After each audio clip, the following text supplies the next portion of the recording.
भूतिया हवेली। गांव के किनारे एक पुरानी हवेली खड़ी थी जिसे कोई भी छूने की हिम्मत नहीं करता था। हवेली की दीवारों पर जाले लगे हुए थे और उसके दरवाजे पर एक पुरानी चिट्ठी चिपकी हुई थी जिसमें लिखा था, यहां से जाने का कोई रास्ता नहीं। एक दिन गांव में एक साहसी युवक अर्जुन हवेली की गुत्थी सुलझाने के लिए निकल पड़ा।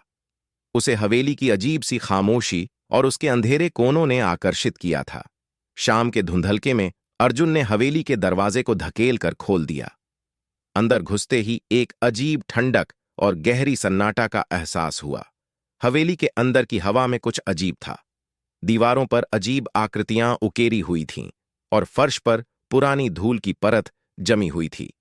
अर्जुन ने अपने लैंटर्न की रोशनी को हवेली के एक एक कमरे में डालते हुए आगे बढ़ना शुरू किया। जैसे ही वह हवेली के अंदर के एक कमरे में पहुंचा, अचानक से बिजली चली गई और कमरे में अंधेरा छा गया। अर्जुन ने महसूस किया कि उसके चारों ओर कुछ हलचल हो रही है। एक सदी पुरानी किताब के ऊपर पड़ा धूल का एक गुब्बार उसके चेहरे पर पड़ा और तभी वह सुनाई दिया, एक फुसफुसाहट। अर्जुन ने अपनी आंखें खोलीं और एक पुराने आदमी की आकृति को देखा जो अजीब सी रोशनी में झिलमिला रही थी। वह आकृति धीरे धीरे उसकी ओर बढ़ रही थी और अर्जुन ने महसूस किया कि उसकी सांसें ठिठकी हुई हैं।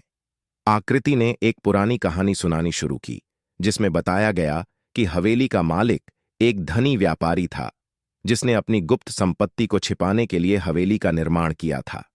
लेकिन हवेली के निर्माण के दौरान व्यापारी ने अपने कर्मों के कारण बहुत से निर्दोष लोगों की जान ली। उनकी आत्माएं अब हवेली में कैद थीं और किसी भी नए आगंतुक को अपने दुखों की कहानियां सुनाती थीं। अर्जुन ने महसूस किया कि यह कहानी सच हो सकती है।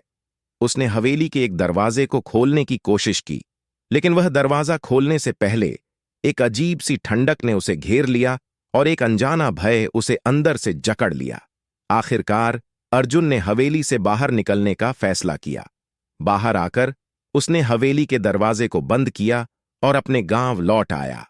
लेकिन हवेली की रहस्यमय आत्माएं उसकी आत्मा को हमेशा के लिए चिह्नित कर चुकी थीं और अर्जुन ने जीवन भर उन अजीब घटनाओं की यादों से जूझते हुए अपनी